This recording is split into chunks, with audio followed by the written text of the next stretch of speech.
Shabbat Shalom, Mishpacha. Okay, we shall begin with our Psalms and a prayer. We'll start with Psalms 2. Why do the nations rage and the people imagine a vain thing? The kings of the earth set themselves and the rulers take counsel together against Yahoshua and against his anointed, saying, Let us break their bonds asunder and cast away their ropes from us. He that sits in the Shemaim shall laugh, Yahoshua shall have them in derision. Then shall he speak to them in his anger and terrify them in his sore displeasure. Yet have I set my king upon my Kadosh mountain of Zion. I will declare the decree. Yahoshua has said to me, You are my son.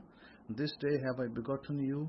Ask for me, and I shall give you the nations for your inheritance, and the uttermost parts of the earth for your possession. You shall break them with the rod of iron, you shall dash them in pieces like a potter's vessel. Be wise now, therefore, O you kings, be instructed, you judges of the earth. Serve Yahoshua with fear and with trembling, bow down in homage. Kiss the Son, lest he be angry, and you perish from the way when his wrath is kindled but a little. How happy are all they that put their trust in him.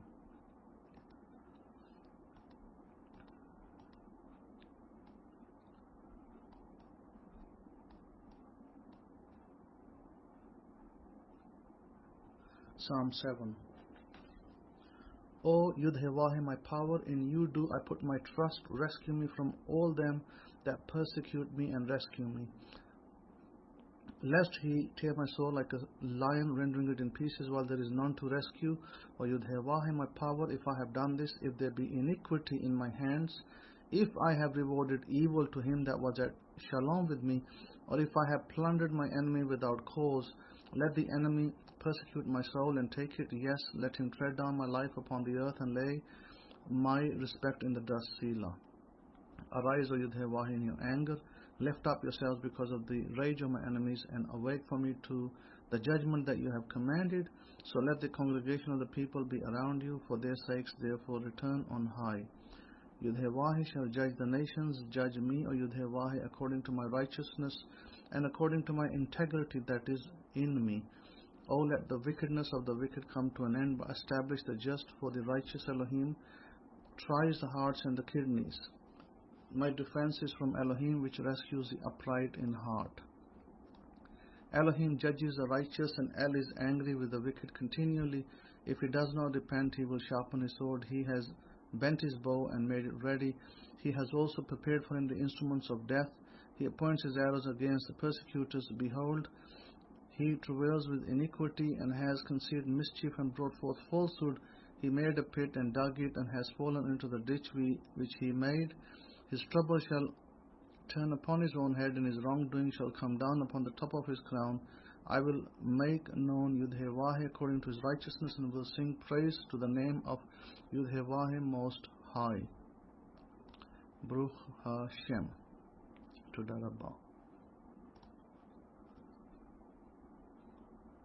Okay, let us do the petition. Toda Rabbah. Thank you, thank you, thank you, Abba, Master in the heavens and the earth. We thank you for this week. We thank you for bringing us through safely and securely as we go out, as we come in, out of our homes, out of our cities, out of our countries. Thank you for bringing us in and out safely. Thank you for blessing us. Thank you for recovering those that are injured. Thank you for helping those that need your help. Father, I thank you for those that were sick last week, and for those on whom your healing hand has been put upon, and they are now in recovery mode. Father, I thank you for the food, clothing, and shelter, and the transportation that you provide through your will, by your pleasure. Thank you. I bless your holy name. I thank you. Amen. Amen. Baruch Hashem. Okay, so our parshas today, before we get into the parsha, first of all, we just came through the Passover festival, and the Passover festival, those that missed it, Those people who want to do there is a second Passover for those who are perhaps unclean ritually, who wanted to redo it, and you can redo the Passover, and it's on May the 3rd is Pesach Shani, the second Passover, for those who were defiled, maybe because they had to go to a funeral or they attended a graveyard and became ritually impure. Okay, for those type of people, their Passover would not be valid, but they can redo it starting May the 3rd. Okay, now the Shavuot, the Pentecost, mark this down in your calendars. It is May the 24th, which is on a Wednesday, and May the 25th, which is on a Thursday. So C15, C16, C16 being in the diaspora. Since we are in the diaspora, we are outside of Israel, so therefore we get 2 days. We got 24 and 25. If you're in the land, you only have 1 day. So 2 days of festival preparations. Prepare yourself, mark your holidays, whatnot, and this is the time when the Torah, when the instructions from Moses, when God came down and gave the instructions to Moses by his own finger, he wrote the law, and he gave it to Moses, which we commonly know as the 10 Commandments. But other than that, he also gave the rest of the script. Moses also wrote, and then hand delivered it to Aaron, his sons, and the whole of Israel.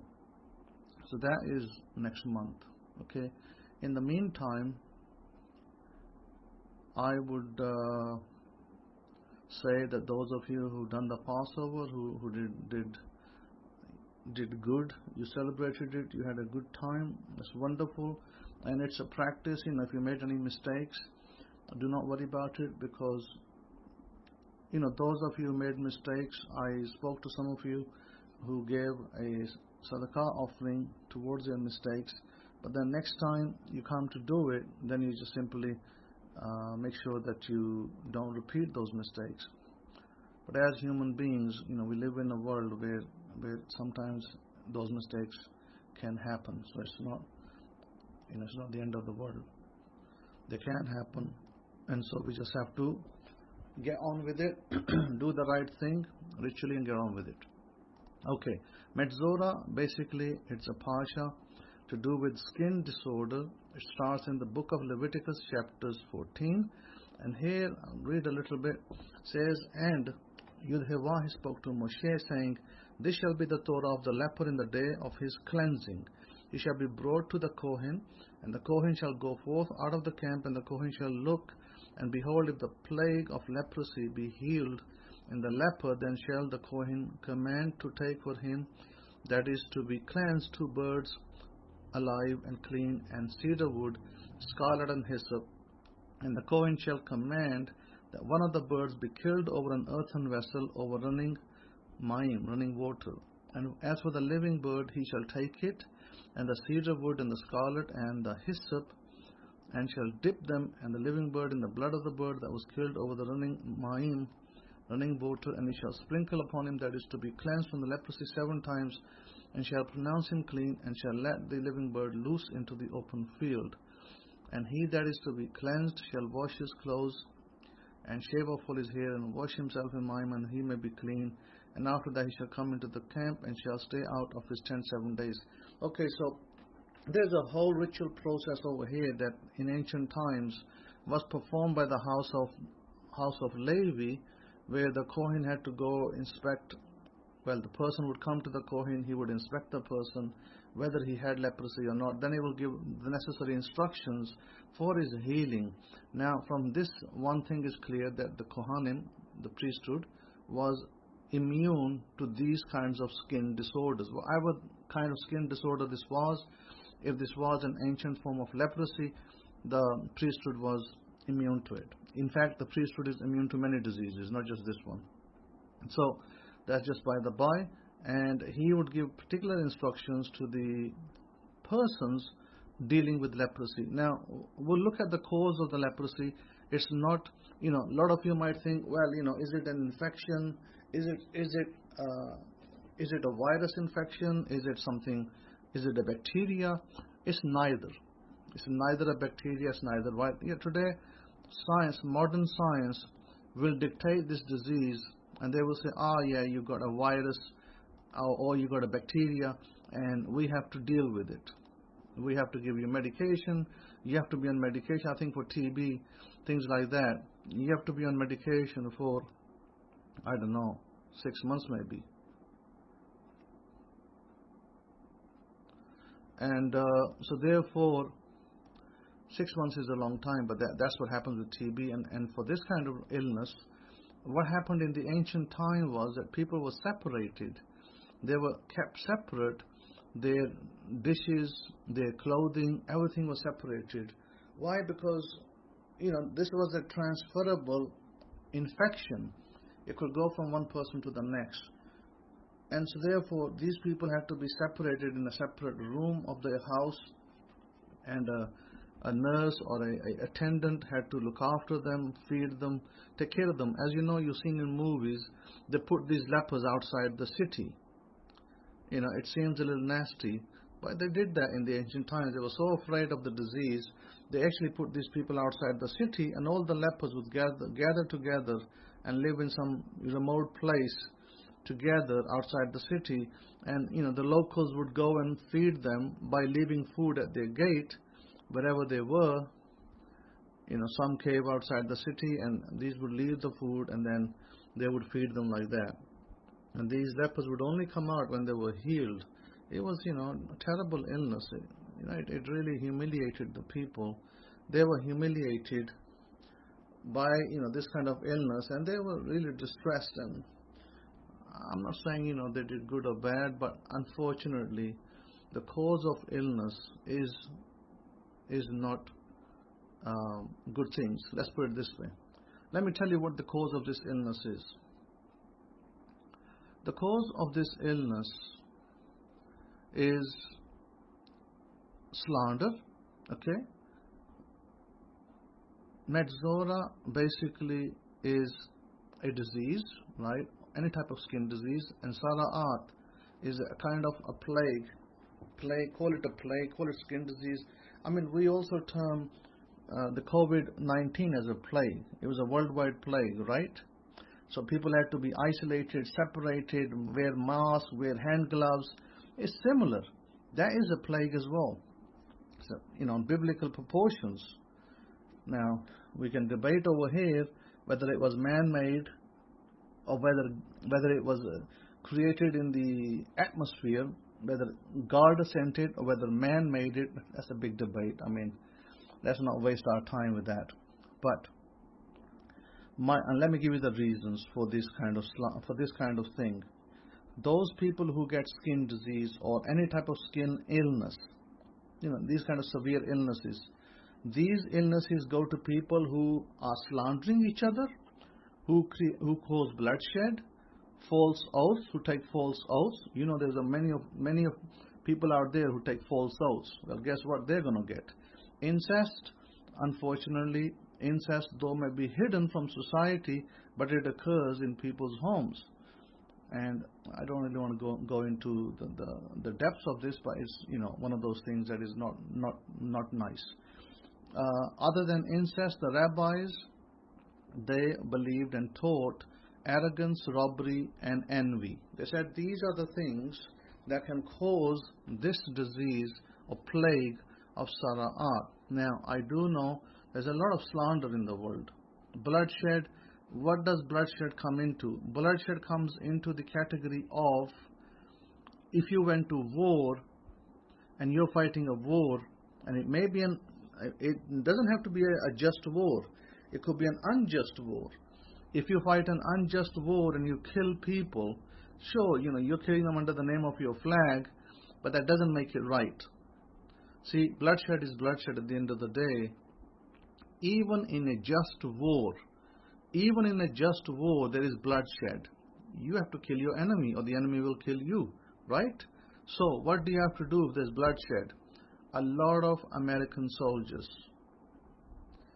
I know, not just today, but a few years ago and a few years before that, they come back with all sorts of problems psychologically. they have mental cloud, they get this PTS, some, 4-letter disorder, PSTD or something, sorry about that, disorder. They get this disorder, they get hallucinations. Why does all that happen? Because they have done bloodshed and they have not done the blood guilt offering. What's the blood guilt offering? Well, you come back and you give, one lamb or 2 lambs for a sacrifice to God. You have to do that. Yeah, well, people say, well, there's no temple. Well, doesn't matter if there's no temple. There's priesthood. You give the amount, you give the money, the amount to the priesthood, and they, on your behalf, will petition for you, for the person who's done the bloodshed, because, when soldiers go out, they kill hundreds of people, and they come back and they get a medal. But they don't realize that behind that medal, they have done bloodshed. And they haven't compensated for the injustice that was committed. You don't know that the person at the other end who you have killed, you don't know. I mean, he had a family.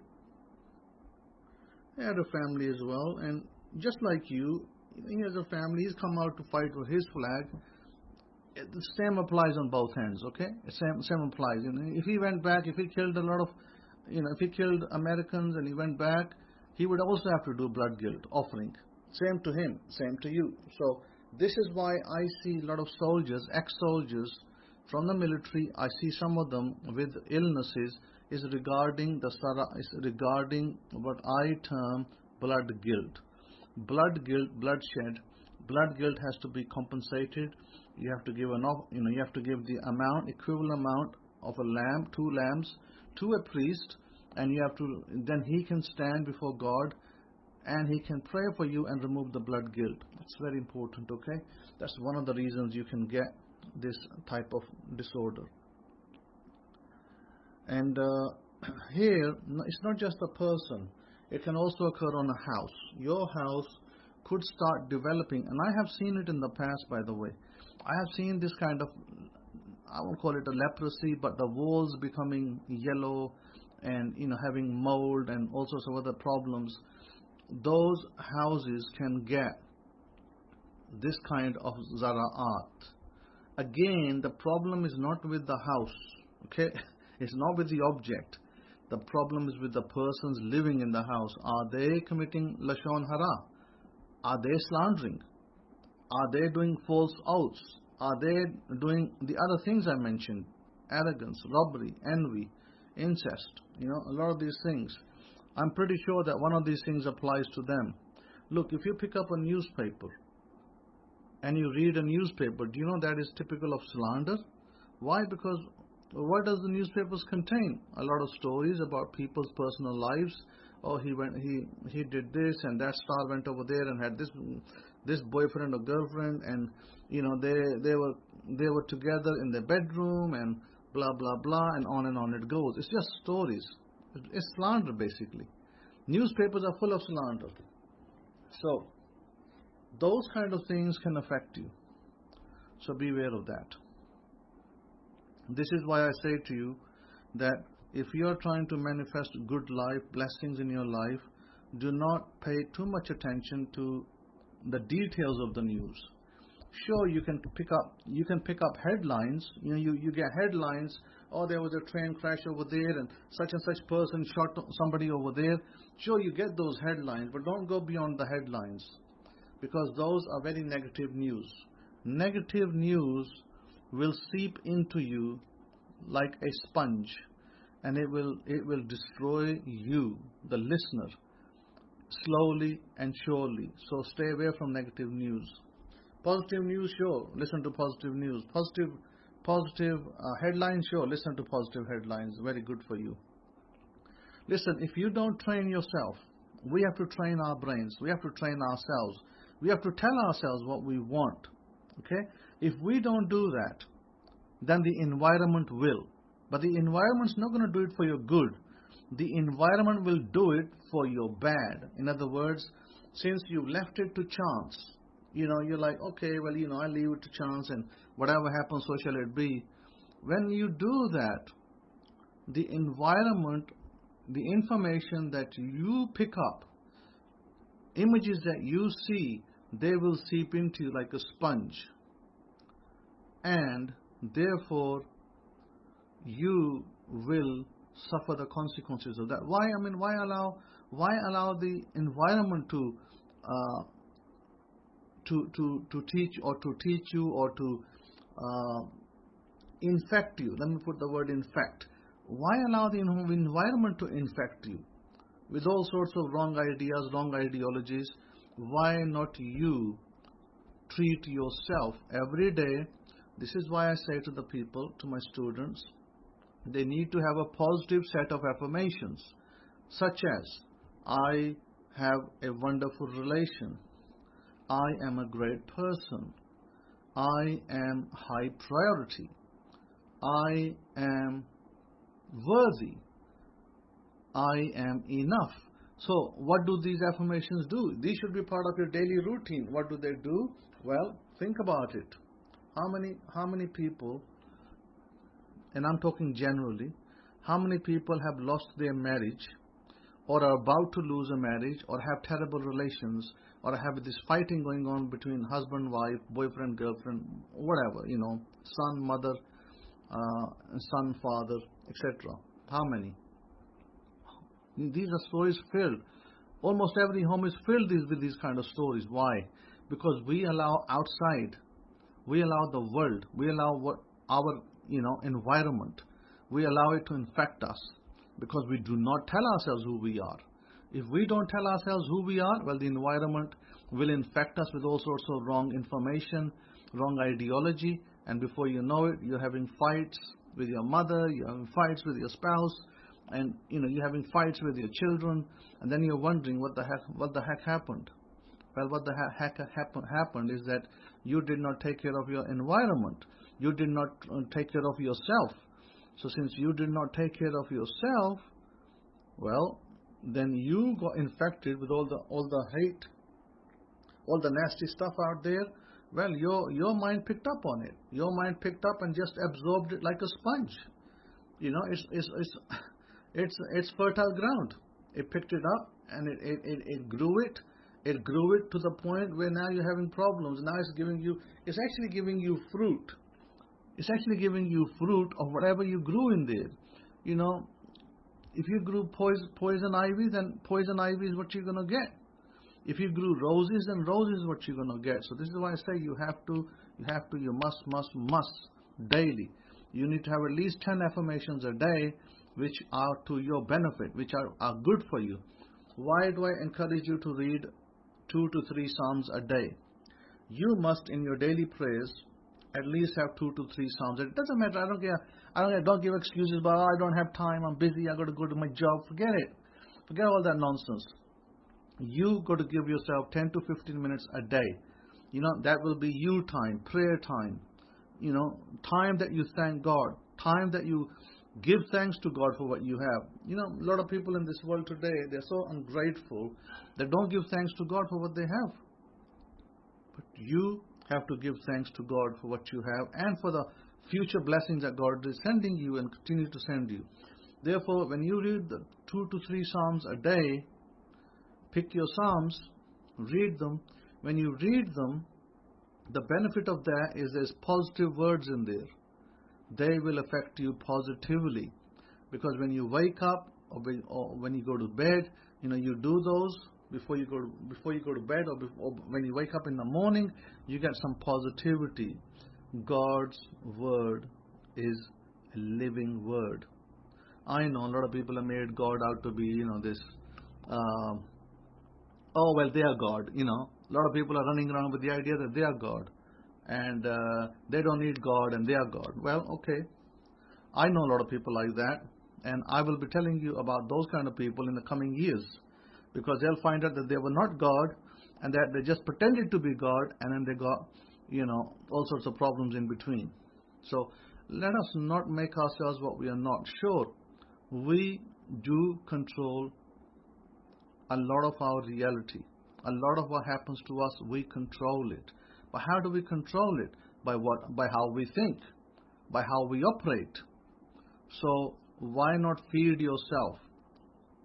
It's like when you eat chocolate, you get nice sweet taste in the mouth. If you ate bitter gourd, you're going to get bitter taste in your mouth. So what you eat that's the taste. Okay? The after effects is the taste. So if you feed yourself negativity every day, and a lot of people do, they watch negative news, they are, chasing the internet and looking for stories, and they're looking at negative stories, conspiracy theories, aliens maybe, something else maybe, and so those are the kind of people that will then are infecting themselves with those things that they are doing. They are indirectly and directly affecting them and infecting them as well. And then the results will be what they get. Let me tell you something of interest. If you got pains, okay, some people get pains, rheumatism type pains. You get pain in the joints, in your knees, in your elbows, in your some other joints, legs maybe somewhere else. A lot of those pains develop over the years. And they, when they come to you, then you go to the doctor, he gives you, prescribes you medication, and you continue to take that medication for the rest of your life. But what is the cause of that pain? Pain in your shoulders, pain in your side, pain in your arms or wherever. 9 times, or I should say 8 times out of 10. 8 times out of 10, those pains are because of what you do. You're bad-mouthing people, you're being critical of people, you're being nasty to people, you're backbiting, you are slandering, all of those things that you do. Guess where those things settle? They settle in your body, in your muscles, in your cells. Those things settle in your cells, and the result is what? Pains. So, if you are the type of person who's getting pains left, right, and center, in your body, different joints are being affected, ask yourself the question, and I'm not saying that you did or you didn't. Only you know this. Maybe 5 years ago, maybe 10 years ago, maybe 15 years ago, maybe you did some of the stuff I just described. And if you did, I would suggest you repent, you apologize to God, and apologize to those people that maybe they're passed on, maybe they're still alive. Apologize to them for whatever that happened in the past. It doesn't matter if you were in the right or if you were in the wrong. By repenting, by saying that you're sorry, and it was a mistake, you redeem yourself of your pains, of your anger, of your jealousies, of whatever else there was in you. So a lot of this can be resolved. It can be resolved in 5 minutes. Boom. So this is why I say, think about what you have done in the past. That doesn't make you that does not make you an evil person. It's just things that you did as a human being. Sure, you did it. You didn't know that they were wrong at the time, but now you know they're wrong. You just compensate for them. You take care of them. Take care of business. When you take care of them, then you won't have any further problems. All your pains or all these things will go away. You become a new man or a new woman. So God also said to the house of Israel that when they came into the land of Canaan, He said, I will put the plague of Sarah in the house of the land of your possession. Why? So these houses that existed in the land of Israel in the ancient times, the residents were Canaanites. Basically, the residents were Amorite people. Okay? So what they had done, they had concealed treasures of gold in the walls of their houses. During the 40 years that Israelites were in the wilderness, these people were hiding their ways in the walls. So what God did, He put plague on the house, the wall, and the wall had to be demolished. Okay, when the wall was demolished, when the Israelites came and they took over the house and the wall was demolished because of the plague, then all that treasure was discovered. So God put that plague of Sarah, the plague of leprosy, upon the house, which is interesting. Similarly, I say that today in 2023, if you have any kind of illness, if you have any kind of skin disorder, and it could be different types of disorders that affect your bones, affect your muscles, it may be that it requires tearing of the house. So I've just gave you the method of how to remove the plague. Technically, I call it a plague. It may not be a plague. It may be an illness that you're suffering with, illness that can easily go away. So do what I told you, the illness will go away. And if you're not sure, then ask. Then I can assist you with that.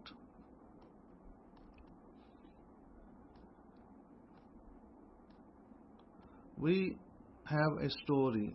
Okay, we have a story in the Midrash. It says a man said to his friend, "Lend me a calf of wheat, portion of wheat." And the other said, "I have none." Or one asked for the loan of a small amount of barley or dates, and the other says, "I have none." And the woman says to her friend, "Lend me a sieve," and the other says, "I have none." So what does God do? He causes leprosy to light on his or her house. As he takes out his household effects, people see and say, "Did he not say, 'I have none'? See how much wheat is there, how much barley, how much dates. Cursed be the house with such cursed inhabitants." Okay, so this is how God can work. We also see that we were told in the same Leviticus chapters 14 verse 40, says, "And they shall remove the stones in which the plague is."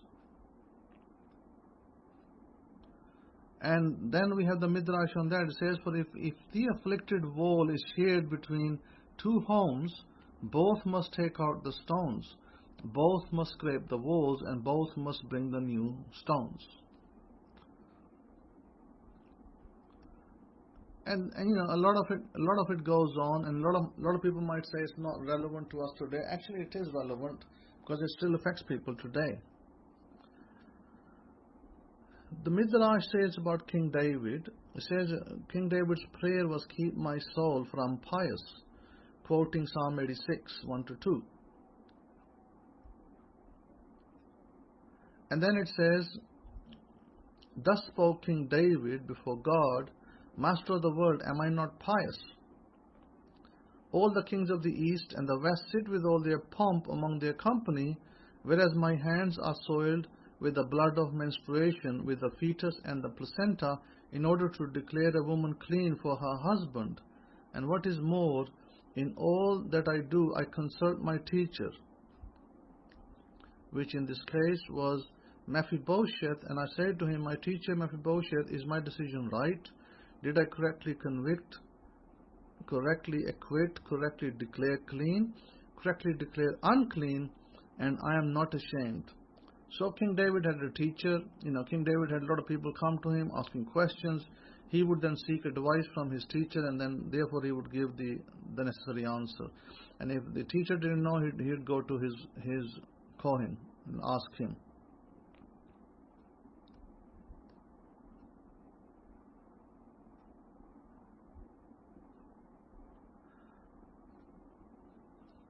So let's see what else. I think that is sufficient for you, sufficient to do this. Brief on what? Look at the brief on what's going on in the world. I think I did speak about this last week, and I mentioned that we were talking about the economy, American economy in general, and British economy and European economies. And I made a note that the interest rate cycle of gearing up interest rates and putting 50% basis, 50 basis point interest rates every, month, 2 months onto people had a very negative effect on a lot of families. In fact, it had a very negative effect on banks. That 3 banks technically crashed, and 2 banks are no more. One was bought over. So here is the situation. Mr. Powell, who's very happy to raise interest rates, if he doesn't stop his interest rate cycle, he's going to cause more banks to crash. Okay, number one. Number two, I would say this is not a prediction. Take it as what will happen in the near future. Interest rates will have to come down before the end of this year. Yeah, they have to be reduced in order to put right what was done wrong. Raising interest rate is never the solution to inflation. You see, the models that we have today, the model is flawed. It's like saying, you may have heard of this saying, oh, the markets are efficient. No, they are not. The markets are actually not efficient. They may appear to be efficient, but they are not efficient. So whatever models they work with are only models. Similarly, interest rate model to keep pumping up interest rates to reduce inflation, it's a flawed model. It's not a good model. So I don't see any benefit coming out of that. There are other ways. There are other ways to bring inflation down. Again, since this is not a class of economics, I'm not going to go into that. However, I do see light at the end of the tunnel. I do see that in America, they're gearing up for the elections ahead and campaigns are starting. As I said last time, that we have to have a very strong Republican candidate. And I'm not saying that I favor Republicans over Democrats, vice versa. I'm just simply telling you where the wind is flowing, that we need a strong Republican candidate in the U.S. to win the election, and I know who that is. Mr. Trump is a good Republican candidate, and he can probably come in, and he can, and doesn't have to be necessarily him. It could be another Republican candidate. They can come in and they can reverse this vicious cycle of interest rate raising and oil prices going up through the roof. They can do that because a good president can come in and say, hey, start drilling for more oil. Forget about the carbon print. We'll deal with that later. Let's first deal with the crisis of people having, losses of jobs and losing their homes and losing their businesses. That's more priority. All we need is a president to do that, and boom, inflation will be, oil prices will come down, inflation would drop, and people will be much more happy, and there'll be prosperity. So, Baruch Hashem, I look forward to that. I'm pretty sure a lot of you Americans look forward to that as well. For a good president, for a good policies to come through, and as I said it in the past, I'd say it again, that with all due respect, I do not think that a lot of the policies the President Biden has put into effect, I do not see that they have been fruitful. Let's put it this way. They haven't been fruitful, so there needs to be some radical changes, and maybe that will be a future president who will make those changes, and we'll see a prosperous America. Baruch Hashem, I wish you a wonderful, happy Sabbath, wonderful next week, and until next week, have a wonderful day. Shabbat Shalom.